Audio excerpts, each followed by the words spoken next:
পঞ্চভূতত বিলীন হ'ল মায়াবিনীৰ স্ৰষ্টা মন্ত্ৰী বিধায়ক আৰু লাখ লাখ অনুৰাগীৰ উপস্থিতিত অন্ত্যেষ্টিক্ৰিয়া সম্পন্ন হ'ল জুবিন গাৰ্গৰ মায়াবিনী গানৰ জৰিয়তে জুবিনক বিদায় দিলে পৰিয়ালবৰ্গ তথা অনুৰাগীয়ে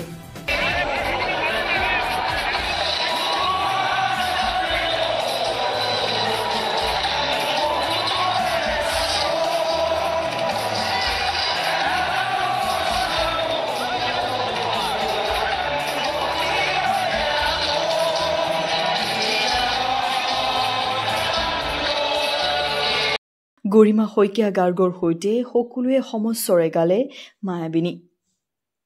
মৃত্যুৰ পূৰ্বে জুবিনে কৈছিল মই মৰিলে এই গানটো বাজিব লাগিব অসমত